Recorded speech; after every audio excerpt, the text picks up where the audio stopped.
네, 해방이 됐다고는 하지만은 반민족적인 그런 친일파 사람들 처단하지 못한 채 이승만 정부는 그들 어제 중용하고 반민특위가 구성돼 가지고 처리하려고 하는 걸 이승만 대통령이 그걸 막아 가지고 그리고 이제 적반하장으로 역공과 반격을 당하면서 정말 그 민주주의는 뭐 영 안 되는가 보다 하고 낙심할 만도 했어요. 영국 사람들이 한국을 평하기를 한국에서는 민주주의가 안 된다. 그런 쓰레기장에서 장미꽃을 기대해야 하는 것보다 더 어렵다. 뭐 그런 아주 악담을 했다는 말이 있었어요. 그런데 워낙 그 당시에 우리가 청년들이 많이 대학생들까지 나와서 거세게 반항하고 하는 바람에 아무리 군부라 할지라도 결국은 이제 전두환 때 그런 엄청난 공포 정치를 해도 그 민주화 욕구는 수그러지지 않고 그렇게 하는 것을 그 노태우가 본 거죠. 그래서 노태우가 아마도 그 전두환이 워낙 강경하기 때문에 몇 번 건의했지만은 뭐 안 듣더라는 겁니다. 그렇지만 노태우는 자기가 이제 대표가 되니까 바꿀 수 있으면 바꿔야지 해가지고 이제 그 6.29 선언을 해서 결국은 이제 대통령 직선으로 해서 대통령 됐죠. 그러니까 우리 역사에 이승만 이후에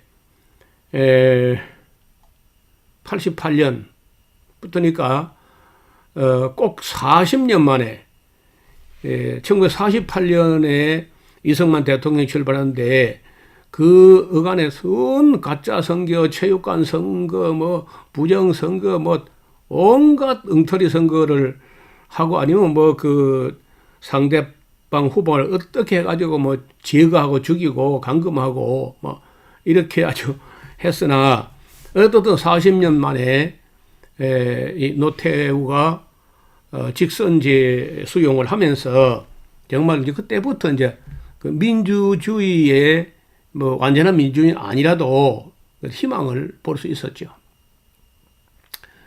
그 당시 대학가에서 노태우가 이제 6월 29일 날 그 선언을 하죠. 좋다 직선제로 심판을 받겠다고 파격적으로 나오니까 전 그 대학가에서라든지 뭐 언론에서도 노 대표 그때는 당 대표니까요. 바로 그거요. 막 이렇게 표를 붙이고 그랬거든요. 그때 만약에 뭐 노태우 이후에 글쎄요 많이 좋아졌죠. 이제 일단 노태우 때 뭐가 달라졌냐 하면은 해외 여행 자유화가 그때 처음으로 시작됐어요.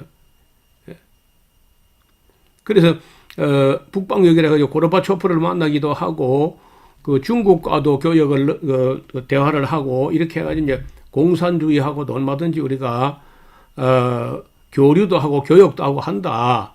하고 노태우 때 시작되었고 대통령 직선제 했고 그래서 어떻든 그 우리나라 민주주의는요 그 명실공히 노태우로부터 시작했다고 봐야 돼요. 그 이전에 민주주의가 아니야. 전혀 뭐 그 입에 다물 수도 없는 그런 공포 정치로 탄압 정치로 이렇게 했죠. 공안 정치로. 그래서 아시는 대로 여기 지금 이 사람이 노태우고 이게 노무현 아닙니까? 그래서 노태우로부터 노무현까지 해가지고 민주주의가 정착이 된다고 사실은요. 지금은 어때요? 지금은 뭐 노무현 대통령 때는요. 노무현 욕하는 게 국민 스포츠야. 이봐요. 술 먹다가 소주병 이래 희떡 넘어가도 노무현 때문에 넘어졌다 젠장. 그런 식으로 해도 전혀 뭐 잡아가거나 그런 게 없었거든요. 하여간 김영삼 때도 뭐 소위 말하는 그 안기부도 뭐 때려 부수고 국가정보원 때려 부수고 좀 개혁이 되는 것 같았는데 그리고 이제 그때 뭘 했냐면은 그 옛날에 그 중앙청이라고 하는 그 건물 그 국립박물관을 쓰다가 그게 청와대에서 볼 때 경복궁에서 볼 때 그 기분 나쁘게 가로막고 있다 해가지고 그 때려 부서 저 옮겼잖아요. 옮겨서 그저 박물관을 쓰고 있잖아요. 근데 끝에 가서 이제 뭐 경제 정책이 조금 잘못되긴 했는데 사실은 그때 우리가 경제가 나빴느냐? 전혀 아닙니다. 김영삼 때 경제 정책은 잘못했지만 경제 자체가 나쁜 건 아니었어요. 다만 외환 보유고 그 유동성 확보가 안 돼 가지고 잠깐 그 어려움이 있었는데 그럴 때 가장 큰 그 실수가 뭐냐면요. IMF를 불러들인 겁니다. 그건 천추에 한이 맺힐 만한 그런 실수였어요. IMF를 불러올 게 아니라 그 태국 총리처럼 해야 돼요. 태국의 총리는 모라토리움 뭐 어려운 말이죠. 지불유예입니다. 그 달러로 결제할 그런 채권자들에게 지불유예를 선언하고 조금 더 가면서 다른 방법을 가지고 그 달러 결제할 거 막아내고 넘어갔어야 되는데 그걸 그 경제 강요가 너무 멍청한 것들이 그 IMF를 불러들여 가지고 나라가 완전히 그때 고통이 참 이만저만이 아니죠. 그래서 저는 김영삼이라는 사람은 대통령으로서 뭐 할 수 있는 무엇이 있는 사람이고 또 민주주의 아는 사람은 괜찮은 사람을 알아요. 그런데 이제 경제 강요들이 너무 시원찮았어. 그 다음에 김대중 대통령이 대체로 잘 했는데, 남북 대화도 터고 했는데, 큰 실수가 있어, 제가 볼 때요. 그게 뭐냐. 김대중 정부 때 소위 대부업이라고 하는 사채업자들로 하여금 신고를 하고, 대부업을 개업할 수 있도록 그걸 무한대로 열어줬는데, 여러분 얼마 전까지만 해도 사채업자에게 최고 이율이요 49%까지 허락했잖아. 은행 가면 2%도 안 주면서 2% 3%도 안 주면서 대부업자는 49% 받아 먹게 그런 대부업을 그 무한대로 등록만 하면 전부 다 오픈되는 걸로 그런 식으로 해가지고 내가 볼 때 김대중 머리가 좋고 지식 있고 하는데 큰 실수한 겁니다. 그래서 지금 정부가 하는 게 아무리 높은 그 이자도 20% 이상 못 받게 지금 해놨잖아요. 그리고 지난번에 이재명 경기지사가 10%까지 낮춰야 된다. 그런 거 보면 그 이재명이라는 사람이 어려운 사람의 사정을 아는 사람이야. 근데 그런 말 할 때 이제 누가 벌벌 떠느냐. 지금 굉장히 가진 사람들이 많이 있거든요. 그 전부 제가 보기에는 대부분이 반민족적 친일파 아직도 그 북위 영화를 다 누리고 있고 떵떵거리면서 이 사람들이 돈은 은행에 맡기면 돈 의자가 안 나오잖아요. 그리고 사채업을 한다고 다 사채업을 어마어마한 자산을 갖고 있어요. 이 사람들 지금도. 하여간 그래서 김대중 당시에 그 어려운 사람을 더 어렵게 만드는 일이 그 대부업자라는 것은 무한대로 허가해주면서 사채업을 하다가 걸리면은 인생 작살나게 만들어야 돼요. 그래야 이 서민들이 자살한 일이 좀 줄어들 텐데 지금도요 매일같이 하루에 매일같이 38명 내지 42명 정도 자살합니다. 바이러스는 아무것도 아니죠. 그 뒤에 노무현 대통령이 당선돼 가지고 그냥 이 노무현 대통령 탄핵 소추가 돼 가지고 한때 고건 총리가 권한 대행을 하다가 또 이제 헌법재판소에서 그 탄핵이 잘못됐다 해가지고 또 이제 회복되고 난리를 피웠는데 왜 노무현을 그렇게 미워했냐? 사람들이 못생겨서 미워했다, 뭐 고졸이라 미워했다, 그런 말은 그거는 겉으로 흘리는 소리고, 그 노무현을 미워했던 내면의 진짜 원인은 따로 있어요. 오늘 그 얘기를 하나 하려고 하는 겁니다. 그렇게 그 악한 반민족, 극우파, 수구, 보수, 이런 못된 것들이 민주주의를 저해하고 했지만은 그래도요, 우리 국민이 저항 정신이 있습니다. 어느 나라 못지않은 저항 정신이 있다는 거예요. 지금까지 학생 운동이며 얼마 전 촛불 혁명이 한 거 보세요. 3.1 운동부터 해가지고 국민들에게 지도자들은 혹시 뭐 괜찮아도 국민들의 의식이 어느 나라보다 민주주의 의식이 높은 편이야. 그래서 아무리 수구 보수 극우파 사람들이 해방하고 해도 민주주의는 조금씩 발전한다는 거예요. 제가 제 눈앞에 지난 저하고 이승만 대통령 정부하고 대한민국 정부가 나이 동갑이니까 제가 뭐 10살 이하일 때는 아무것도 몰랐죠. 그런데 머리가 조금 철이 들어가면서 이제 이승만이 잘못한 건 우리가 다 봤거든요. 그 다음 뭐 박정희 정당 건 말할 것도 없고 그래서 지금 와서 보면은 이 노무현 때 한 일이 무엇이느냐. 노무현 당시에요, 친일 인명사전이라는 게 만들어졌다는 거예요. 이거는 뭐 그 친일파 사람들이 감추고 숨기고 덮고 은폐하고 왜곡하고 별별 짓을 했지만은 이 땅에 있는 역사를 아는 그런 학자를 다 죽이거나 없애거나 증거를 다 감추지 못합니다. 별 수 없이 결국은 드러나는 거예요. 그러니까 그런 감추려고 하다 오히려 친일 인명사전이 출판되면서 큰일을 한 거죠. 여러분도 뭐 형편이 되면은 한 가정에 한 질씩 친일 인명사전 정도는 좀 구해 놓는 게 좋을 겁니다. 하다못해 월부 할부라도 구해가지고 말이에요. 좀 있으면 이게 잘 못 구할 수 있어요. 나라 사람들이 책 읽는 것도 안 좋아하고 공부를 하는 걸 잘 안 좋아해요. 또 역사 공부를 너무 안 해가지고 좀 있으면 이런 책 구하기 어려울 수 있습니다. 자, 이 문서는 민족문제연구소가 2009년 11월 8일에 편찬해 냈는데, 그 이제 노무현 당시부터 그 해가지고 만들어진 거거든요. 여기에 수록된 자들에 대한 명단을 다루는데요. 전체 인원은 그 중복 분류된 인물이 좀 있기 때문에 이걸 제외하면은 4,776명이 4,707, 그건 5,000명 안 됩니까? 이 사람들이 친일파 인사 중에서 이 사전에 이름이 올라갈 정도로 못된 사람들이 많아.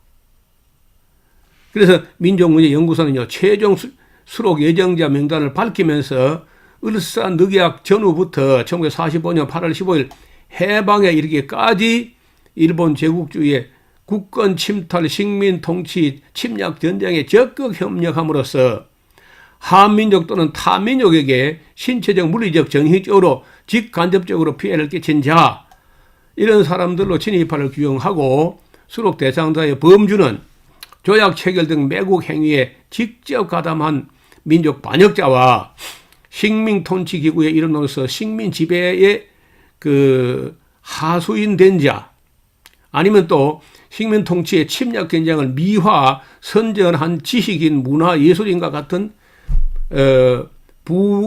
일제 부역한 협력자, 이런 두 가지로 구분하는데요.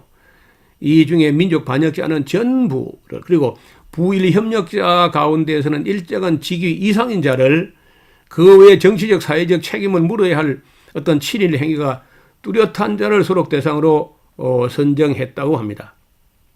그래서 민족문제연구소가 밝힌 선정의 원칙은 자발성과 적극성, 반복성, 중복성, 지속성 여부를 봐가지고 여기 이제 올리는 거예요. 친일 인명사전 3권으로 되어 있는데 민족문제연구소 친일 인명사전 이런 검색을 하게 되면은 이 책을 구할 수가 있습니다. 이 사전을 출판할 때 지도위원들이 있는데 뭐 강덕상, 강만길 역사학자죠. 김사뭉 아주 그 훌륭한 사람이야. 지금도 이분이 글을 많이 쓰고 있어. 김석범, 김우중, 김윤수, 김태영, 김호일, 김홍명, 리영희, 이중화, 박성무, 박영석, 박창호, 박영석, 백낙청, 변철호, 서중석, 성균관대 교수인데 아마 은퇴하지 싶은데요. 연무웅, 윤병석, 이만열, 숭실대 교수였죠. 이연복, 이유성, 이유아, 이해학, 임헌영, 조동걸, 주섭일, 최영모, 최삼용, 한상범, 함세웅, 현기영. 대체적으로 진보 학자들이죠. 이런 분들이 함께 힘을 모으고 또 지도해가지고 그런 대작이 나온 겁니다. 그것도 이제 해방 40년이 지나서 이 책이 나온 거예요. 왜냐하면 그때 반민특위가 이런 인명을 조사해가지고 그걸 다 재판하고 처리하려고 하는데 그걸 다 명단을 불살라 없애버렸거든요. 그러면 끝난 줄 알았는데 너무 감추려고 하니까 결국은 더 드러나게 돼 있어요. 그거 이제는 이 책으로 출판되니까 아무도 없애지 못하는 거죠.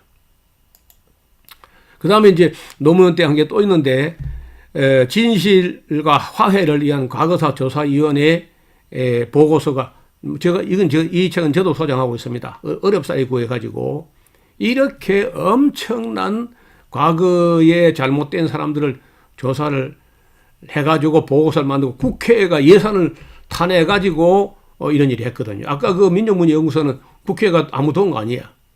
그런데 이 과거사 조사위원회 이 보고서는 국회가 예산을 세웠습니다. 170억인가 하는 예산을 가지고 일을 한 거예요.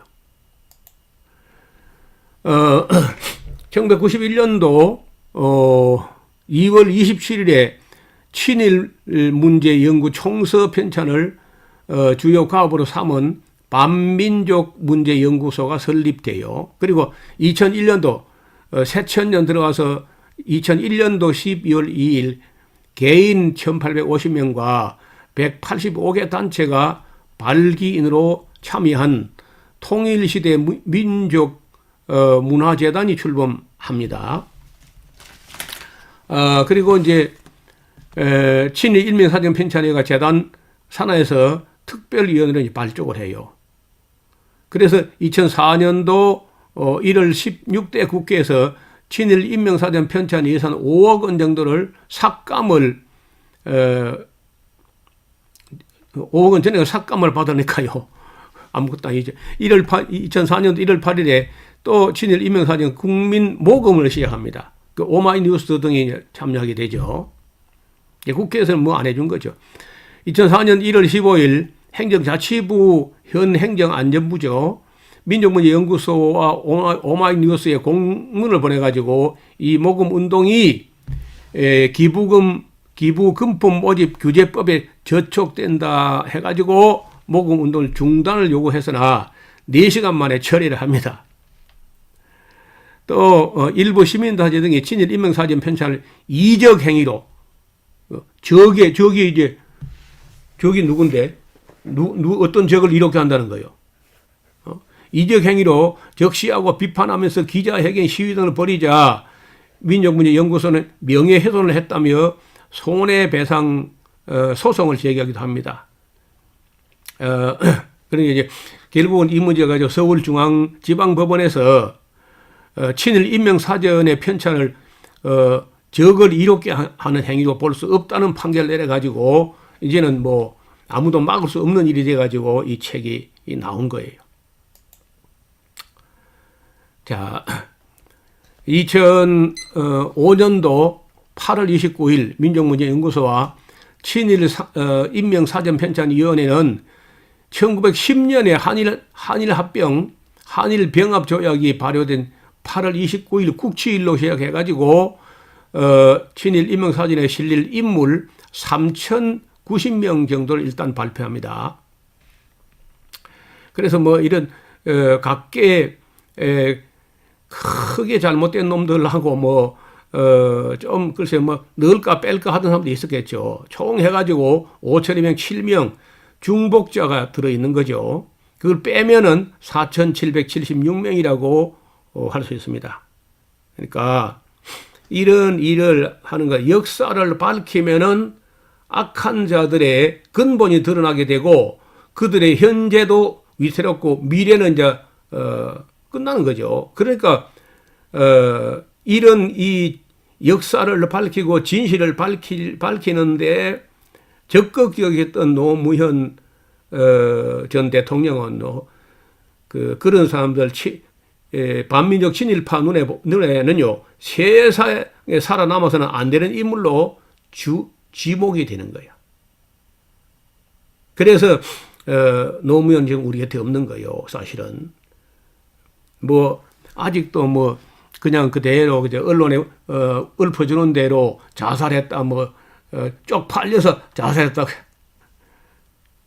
얘를 노무현은 몰라서 그래요. 그런 가지 쪽팔릴 사람도 아니야. 또 뭐 그리 큰 문제도 없었고 사실은요. 이인규하고 그런 그 엉터리들이 뭐 논두렁식에 어쩌고 하면서 하여튼 뭐 거짓말로 가지고 얼마나 사람을 거슬러서 그렇게 했는데 넉넉히 싸워서 이겨나 그런 싸우는 취미가 있는 사람이야. 여러분들이 내 말이 안 믿어지거든요. 유튜브 공간이나 인터넷에 노무현 타살, 그 정도 노무현 타살 그런 정도로 검색을 해보세요. 많은 사람이 연구하고 있고 앞으로 한 20년 좀 지나면은 그런 비밀 해제가 되고 그 문건들이 이제 폭로돼 나올 겁니다. 여기 제가 한 사람을 소개하려고 하는데 이태춘 열사라고 여러분 잘 모르시죠? 뭐 저도 잘은 몰라요. 모르나 1960년도 우리 바로 여기 경남 지금 우리가 이 거창 이야기를 하고 있잖아요. 바로 거창 그 신원면 그 양민 학살한 그쪽 정반대 쪽인데 마리면 월계리 월화마을에 태어났어요. 그 마리에서 초등학교 다니다가 70년도에 부산광역시 부산진구 범천 이동 시남 쪽으로 이사를 왔습니다. 그러다가 이제 시남초등학교, 동의중학교, 금성고등학교 거쳐가지고 86년도 동아대학교 무역학과를 졸업했고 부산의 화성고무, 태강고무에 입사해서 근무하던 중에 전국적으로 펼쳐진 그 6월 항쟁에 함께 참여해가지고 평소에도 진지하게 사회개혁에 대한 열망이 컸던 이 사람이 6월 18일 열린 6월 항쟁 부산 집회에 참여해가지고 자천동 고가도로 위에서 가두 행진을 하고 있었습니다. 그러다 87년 6월 18일 밤 그는 부산 자천동 고가도로에서 그 시위에 참여해가지고 이한열을 두고 한열이를 살려내라, 독재 타도 호원철폐 이 말을 계속 외치면서 4.4 쪽 음률의 구호를 외치며 촛불을 들고 행진하다가 정경들이 난사한 체류탄을 직격으로 맞아가지고 그 고가도로 다리 밑으로 추락해요. 시위대가 지나간 뒤에 이를 발견한 오선숙 씨라는 분이 시위에 참여했던 시민 4명이 그 지나가던 승용차 태워가지고 급히 그 대연동에 있는 재해병원으로 후송을 합니다. 결국 시설 미비로 밤 12시에 다시 봉생병원이라는 큰 병원으로 옮겨 신경외과에서 뇌수술을 했지만은 끝내 회복하지 못하고 6월 24일에 저녁 8시에 눈을 감습니다. 6월 29일에 노태우가 직선제 선언을 하는데 5일 전에 죽은 거예요. 그 이후 6월 25일 부산대병원에서 부검을 실시해가지고 부검 결과 직접 사인은 4자상뿐이고 오른쪽 이마 윗부분에서 정수리를 거쳐 후두부까지 약 20.5cm에 이르는 종방향 두개골 골절이 있었습니다. 뭐 그 외에 신체 어느 부위에 다른 외상이 없었어요. 그러니까 부검 후에 그러니까 22일 밤 10시에 시신을 연산동 시립 부산 의료원 영안실로 안치했다가 87년 6월 27일에 6.29선언 이틀 전에 밤에 범일동 성당에서 민주헌법쟁취 국민운동 부산본부장으로 장례가 거행됩니다. 자, 그의 장례식을 잠깐 보겠는데요. 그 이태춘 열사의 장례식의 영정을 그 젊은 27살인가 되는 그 청년이 죽었는데 그의 영정을 들고 맨 앞에 서서 행진하는 두 사람이 이 우리나라의 그 행진하는 두 사람이요 대통령이 된 거예요. 둘 다. 이 그림이에요. 여기 이태춘 열사 여기 영정 들고 있는 이 사람이 노무현이고 여기 나란히 서 사람이 문재인이야. 요 문재인 노무현. 이태준은 이제 27살짜리 청년인데 그 체류탄에 맞아 죽어가지고 이렇게 장례 행렬을 가는데 맨 앞에 선 이 한 가운데 둔 이 두 사람이 나란히 우리나라에 지금 이 노무현은 그때 이제 돌아가셨고 문재인이 지금 이 나라 대통령입니까? 이런 것을 아는 사람은 알고 보는 사람 보고 결국 누가 무슨 소리를 해도 정말 우리나라 민주주의의 그 역할을 하고 그런 공로가 있는 사람이 이 나라 대통령이 된 거 아니야. 나란히 둘이 있어. 자, 우리가 아무리 악한 사람들이 회방하고 가로막고 해도요, 민주주의는 조금씩 발전합니다. 저는 이 이태준 열사의 죽음에 대해서 늦게 알게 됐는데 이 사진 때문에 방금 어떻게 무슨 영정을 노무현하고 문재인이 함께 지금 나라에 들고 있는가 그래 알아봤더니 그 이태준이라는 젊은 사람이 한여리를 살려내라 그러면서 이제 군사 정권에서 항의하는 그런 시위를 하다가 체류탄에 맞아서 돌아가신 거라.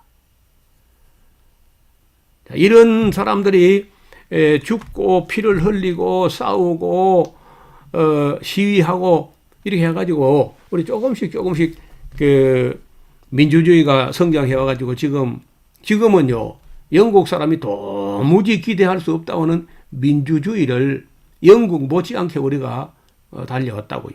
물론 그 중에 참 가슴 아픈 이야기가 많이 있죠. 어느 나라도 피 한 방울 안 흘리고 민주주의가 발전한 그런 나라가 없어요. 그만큼 정치하는 사람은 되게 악하다는 거예요. 반민주적인 그런 악질적인 그런 사람들을 상대로 민주화 투쟁하는 건 쉽지 않습니다. 어느 나라도. 우리도 그만한 대가도 지불했지만은 그렇기 때문에 우리가 이런 정도의 자유를 누리고 있는 것이라고 봅니다. 앞으로 다시는 역사가 후퇴하지 않았으면 좋겠고 또 우리 저처럼요 나이가 든 사람들은 그건 구제불능이야. 여러분 이 사람이 늙으면요 하나님도 감당 못해 그거는. 그러니까 데려가는 거 아니에요. 그러나 젊은 사람들은 그러면 안 돼. 새파란 젊은 사람이 보수 꼴통 수구 어쩌고 하는 거 그건 정말 눈에 천불나. 아니 조금씩 진보적인 입장이야 역사가 발전하지 무슨 보수는 보수 무슨 꼴통 우파가 가가지고 뭐 하자는 거예요. 제가 여기다가 이런 영상에다가 진실을 역사를 말하면요 꼭 나와줘. 좌파 목사네. 그러고 가. 그거 내가 내 앞에서 같으면 싸대기를 하면 올라가는 거예요. 아니 좌파냐 우파냐가 중요한 게 아니고 진실이냐 거짓이냐 중요한 거예요. 사실이냐 거짓이냐 이게 중요한 거 아니에요.